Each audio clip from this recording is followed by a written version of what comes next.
ഒരു കാലത്ത് ദ്വാരകാ നഗരത്തിൽ സത്രാജിത്ത് എന്നൊരു യാദവ പ്രമാണി ഉണ്ടായിരുന്നു. അദ്ദേഹം സൂര്യദേവന്റെ കടുത്ത ഭക്തനായിരുന്നു. സത്രാജിത്തിന്റെ ഭക്തിയിൽ സന്തുഷ്ടനായ സൂര്യദേവൻ അദ്ദേഹത്തിന് സമന്തകമണി എന്നൊരു അത്ഭുത രത്നം സമ്മാനിച്ചു. ഈ മണി ഒരു സാധാരണ രത്നമായിരുന്നില്ല. എല്ലാ ദിവസവും 8 കുടം നിറയെ സ്വർണം ഉൽപ്പാദിപ്പിക്കാൻ അതിന് കഴിവുണ്ടായിരുന്നു. കൂടാതെ ഈ മണി എവിടെയുണ്ടോ അവിടെ എല്ലാ തിന്മകളും മാറുകയും ഐശ്വര്യം നിറയുകയും ചെയ്യുമായിരുന്നു. ഇത്രയും മഹത്വമുള്ള രത്നം രാജ്യത്തിന്റെ പൊതു സ്വത്തായിരിക്കണമെന്ന് ശ്രീകൃഷ്ണന് ആഗ്രഹമുണ്ടായിരുന്നു. അദ്ദേഹം സത്രാജിത്തിനോട് രത്നം നൽകാൻ ആവശ്യപ്പെട്ടു. എന്നാൽ ആ രത്നം സ്വന്തം കൈവശം വയ്ക്കാൻ ആഗ്രഹിച്ച സത്രാജിത്ത് അത് കൃഷ്ണന് നൽകാൻ കൂട്ടാക്കിയില്ല. പകരം അദ്ദേഹം ആ മണി തന്റെ പ്രിയപ്പെട്ട സഹോദരനെ ഏൽപ്പിച്ചു. ഒരു ദിവസം അദ്ദേഹത്തിന്റെ സഹോദരൻ ആ രത്നം ധരിച്ചുകൊണ്ട് നായാട്ടിന് പോയി. നിർഭാഗ്യവശാൽ ഒരു സിംഹം അദ്ദേഹത്തെ ആക്രമിച്ച് വധിച്ച ശേഷം സെമന്തകമണി ആ സിംഹത്തിന്റെ കഴുത്തിലാകുകയും ചെയ്തു. സിംഹം രത്നവുമായി പോകുമ്പോൾ കരടികളുടെ രാജാവായ ജാംബവാൻ സിംഹത്തെ വധിച്ച് രത്നം സ്വന്തമാക്കി. ജാംബവാൻ ആ മണി തന്റെ ഗുഹയിലേക്ക് കൊണ്ടുപോവുകയും അവിടെ ഉണ്ടായിരുന്ന അദ്ദേഹത്തിന്റെ മകൾക്ക്, അതായത് ജാംബവതിക്ക് സമ്മാനമായി നൽകുകയും ചെയ്തു. നായാട്ടിന് പോയ പ്രസേനൻ, അതായത് സത്രാജിത്തിന്റെ സഹോദരൻ, തിരിച്ചു വരാത്തതുകൊണ്ട്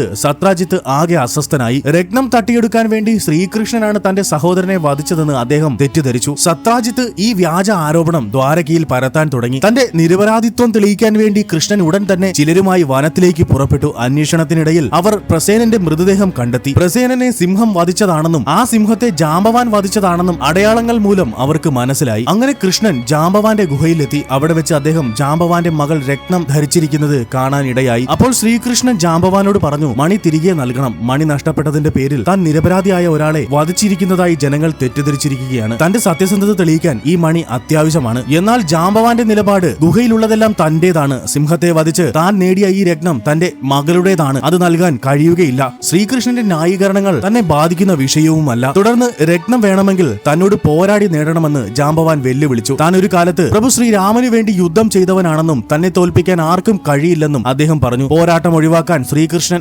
ആഗ്രഹിച്ചെങ്കിലും ജാംബവാൻ നിർബന്ധിച്ചതോടെ അദ്ദേഹം യുദ്ധത്തിന് തയ്യാറായി. കൃഷ്ണൻ ഒരു സാധാരണ മനുഷ്യനല്ല എന്ന് മനസ്സിലാകാതെ ജാംബവാൻ അദ്ദേഹവുമായി ഒരു ശക്തമായ യുദ്ധം തുടങ്ങി. ക്ഷീണിതനാകാതെ 21 ദിവസം നീണ്ട യുദ്ധത്തിനൊടുവിൽ ജാംബവാൻ ഒരു സത്യം മനസ്സിലായി. താൻ യുദ്ധം ചെയ്യുന്നത് ഒരിക്കൽ താൻ സേവിച്ച മഹാവിഷ്ണുവിന്റെ അവതാരമായ പ്രഭു ശ്രീരാമന്റെ അംശാവതാരമായ ശ്രീകൃഷ്ണനോടാണ്. പശ്ചാത്താപ വിവശനായ ജാംബവാൻ കൃഷ്ണന്റെ കാൽക്കൽ വീണ് മാപ്പ് അപേക്ഷിച്ചു. തുടർന്ന് അദ്ദേഹത്തിന്റെ മകളായ ജാംബവതിയെ ശ്രീകൃഷ്ണന് വിവാഹം ചെയ്തു നൽകുകയും സെമന്തകമണി ശ്രീധനമായി നൽകുകയും ചെയ്തു. തുടർന്ന് ശ്രീകൃഷ്ണൻ സെമന്തകമണിയുമായി ദ്വാരകയിലേക്ക് മടങ്ങി. അദ്ദേഹം ആ രത്നം സത്രാജിത്തിന് തിരികെ ഏൽപ്പിച്ചു. സത്യം മനസ്സിലാക്കിയ സത്രാജിത്ത് താൻ ചെയ്ത തെറ്റിനെ ഓർത്ത് ലജ്ജിച്ചു. കുറ്റബോധം കാരണം അദ്ദേഹം തന്റെ മകളായ സത്യഭാമയെ ശ്രീകൃഷ്ണന് വിവാഹം കഴിച്ച് നൽകുകയും ചെയ്തു. അങ്ങനെ സത്യം ജയിക്കുകയും ദ്വാരകയിൽ സമാധാനം തിരികെ വരികയും ചെയ്തു. കഥ ഇഷ്ടമായാൽ ലൈക്ക് ആൻഡ് സബ്സ്ക്രൈബ് ചെയ്ത് കമന്റ് ബോക്സിൽ ജയ് ശ്രീ രാധാകൃഷ്ണ ടൈപ്പ് ചെയ്യൂ. രാധേ രാധേ.